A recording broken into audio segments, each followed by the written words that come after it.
Update sa resupply mission at mga namataang barko ng China sa Ayungin Shoal. Ating pag-uusapan kasama si Rear Admiral Roy Vincent Trinidad, Philippine Navy spokesperson for the West Philippine Sea. Good morning, sir, at welcome dito sa Bagong Pilipinas ngayon. Yes, good noon. Good afternoon, Weng and Joey, at sa mga taga-subaybay ng show ng Bagong Pilipinas ngayon, magandang tanghali sa ating lahat. Sir, unahin natin itong tanong. Kamakailan ay may ulat na presensya ng 4 na China Coast Guard ships at 20 maritime militia vessels sa paligid ng Ayungin Shoal. Ano po ba yung nangyari dito? Yes, alam mo, Weng, yung ating maritime domain, ito, noong pa man, for the past 30 years, marami ng illegal presence ito ng maritime militia, ng PLA Navy at ng Coast Guard. Ang huling report natin as of yesterday, medyo bumaba ang numbers, and we monitor this on a regular basis. Yesterday, the report was 7 maritime militia and 2 China Coast Guard ships. Ito naman ay regular natin binabantayan, not only sa Ayungin Shoal, but even sa Sabina, sa Hasa-Hasa, Pag-asa, and even Baho de Masinloc or Scarborough Shoal. So for yesterday, medyo bumaba ng konti ang numbers. This could be most likely on account of the weather. Masama yung panahon ngayon sa karagatan natin.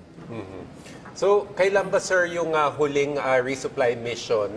At although hindi naman pwede sabihin, this month po ba merong resupply mission? Alam mo, yung ating resupply, the last one was last July. And the next resupply, we leave it up to the level of the Commander Western Command as he sees fit. What we would like to assure yung ating mga kababayan is, number one, it is our moral obligation to support our deployed troops, especially those in the front line, dun sa BRP Sierra Madre and the other fishers. The conduct of the resupply is a operational activity, details of which pinapaubayan natin sa Western Command. But we will not leave them, let them go hungry.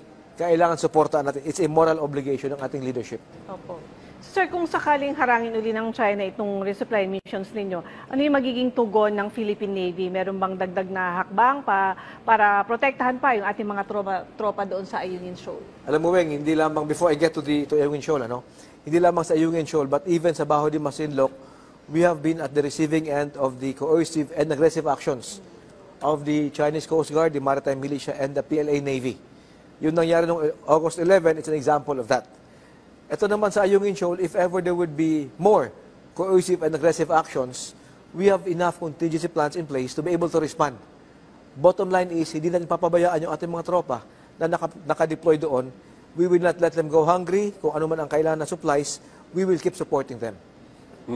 Last month or towards the end of last month, sir, may binitiwang salita ang China na sinabing may consequences daw yung aggressive actions ng Pilipinas kasi ang sinasabi nila parang meron daw na encounter na 2 Philippine vessels at medyo aggressive daw. So ano po yung reaction ng Navy rito? Alam mo, maraming umiikot na malign influence, mga false narratives, misinformation, disinformation, malinformation.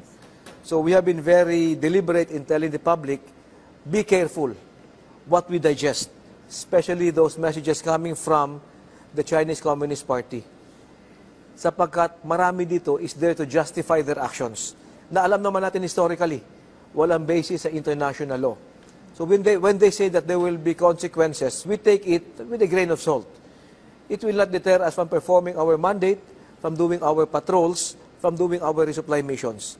At sa mga kababayan natin, we have to be very careful sapagkat marami nang lumalabas na fake news, malign influence to be able to shape public perception. But we know that this is the approach of the Chinese Communist Party. So we are able to warn in advance yung ating mga kababayan. Pero matanong ko lang, Weng, sir, di ba meron pong kasunduan sa pagitan ng China at Pilipinas na para dito sa mga resupply mission? So, ang punto ng kasunduan yun is para hindi mag-escalate yung tension. And yet, sa tuwing tutungo po ang ating Navy para sa resupply mission, parang meron palaging palitan ng, nag-provoke si Side A, tapos may provocation din si Side B. So, ano po yung nangyari sa kasunduan na yun? Alam mo, Weng and Joey, yung ating Department of Defense and the AFP, we focus on our core mandate, on our mission. When it comes to the bilateral consultative meeting, that is under the Department of Foreign Affairs. And we defer to them kung ano mga details nun. Sa side naman natin, we ensure that we perform our mandate, yung mga patrols natin, by sea and by air, hindi huhupa yan ay magpapatuloy. Kung sakali may mga coercive and aggressive actions, and marami naman yan every now and then, they play it up we ensure that all our actions are within the bounds of law. Our posturing is non-aggressive, non-provocative. Maliwanag yung sinabi ng ating Commander-in-Chief. We are not here to provoke. We are here merely to secure and to protect what is ours. Wala man tayong inaangkin na hindi sa atin. We're only protecting what is ours. On the other hand, yung sa atin ay pilit na agawin sa atin. So yun ang posture natin doon. Non-aggressive, non-confrontational, within the bounds of international and domestic law. So sir, sa ibang usapin naman, kumusta po yung ano po yung update dun sa mga corals sa Sabina Shoal, Hasa-Hasa at sa Sandy Cay? Yes, when kamakailan may na-report na tumataas yung level ng mga corals, crash corals sa mga shallow areas natin doon. For this year, we have not monitored any ship from whatever country in the vicinity of Sabina and the other shallow areas, Hasa-Hasa and the other shoals there, which could indicate man-made activities to dump crash corals. And if you notice, itong past 1 month, 2 months, masama yung panahon, by natural tidal action, nagbabago ang height ng elevation ng mga corals doon. Except for last year, yung nilabas ng Philippine Coast Guard, na may namataan sa nagdadump ng corals. For this year, wala tayong namataan ng ganon. So we could safely say, yung change in elevation of the shallow areas is because of tidal action. It's a natural occurrence. Pero yung sinasabi niyo nagdadump ng corals doon, saan galing yung mga yun?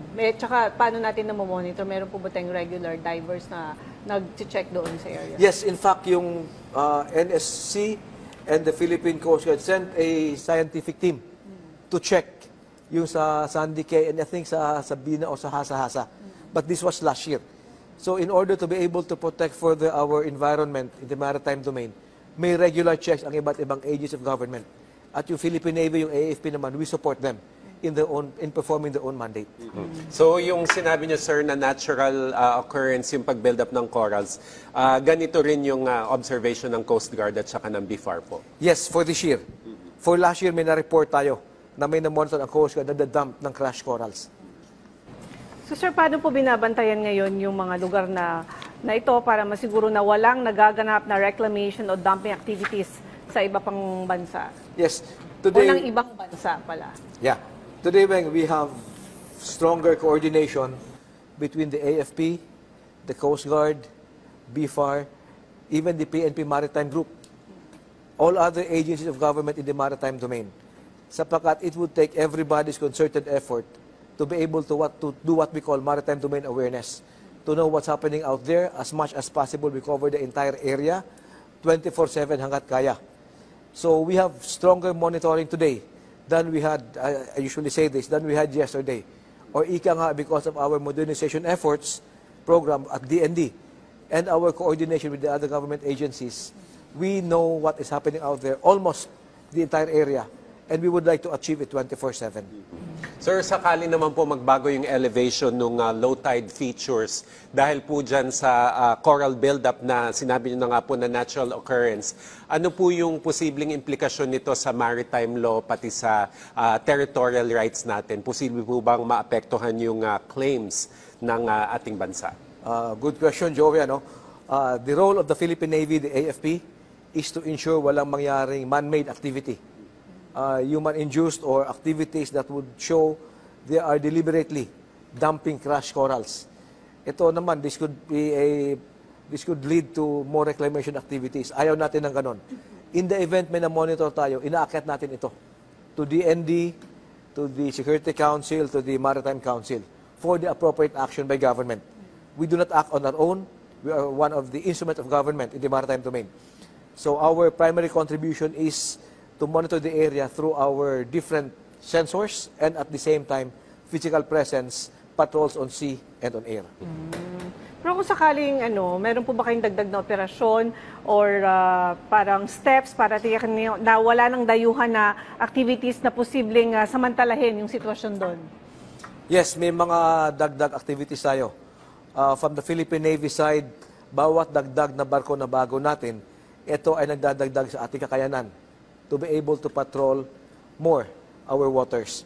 Bawat facility na ma-inaugurate, like yung kamakailan lang sa Mahataw, Batanes, this will serve as a forward operating base to be able to support our deployed forces longer.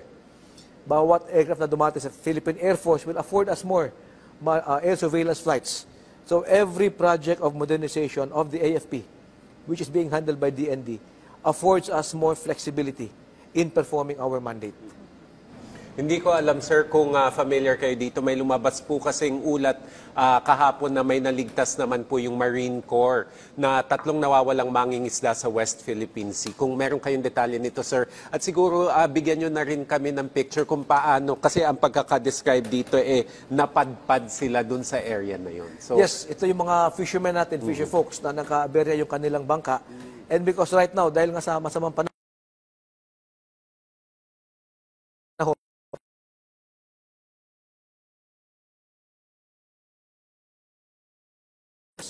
at yung ating mga nakadeploy na nakasundaluhan, Philippine Marine Corps, shout out sa ating mga Philippine Marines, the few, the proud, the Marines, tamang-tama.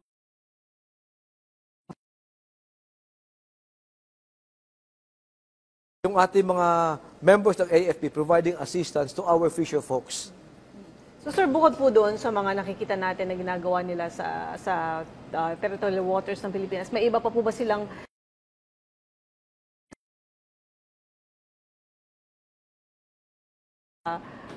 yung mga campaigns nila para sabihin The other side. Yes. Alam mo bang the illegal presence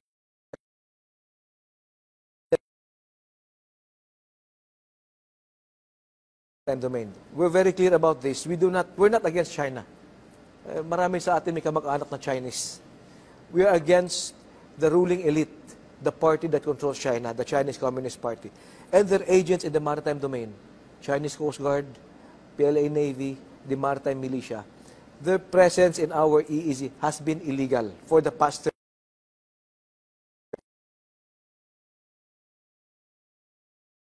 years. Yung sinabi ng ating Commander-in-Chief, our actions are non-provocative, non-aggressive, and defensive in nature, and covered by international law. Sila, coercive and aggressive. And their messaging is deceptive. That's why we're very clear and very deliberate in telling the public, let's be very careful what we digest. A lot of these are false narratives to shape the perspective into their own favor.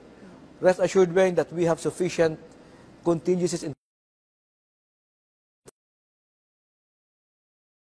Yes, sa ating mga kababayan, alam nyo, yung inyong AFP is doing all that we can with everything that we have to be able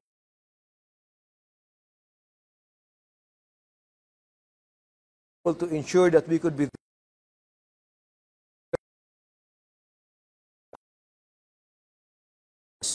ito ay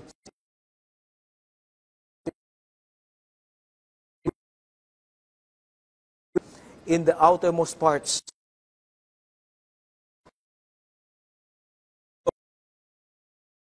Admiral Roy Vincent Trinidad.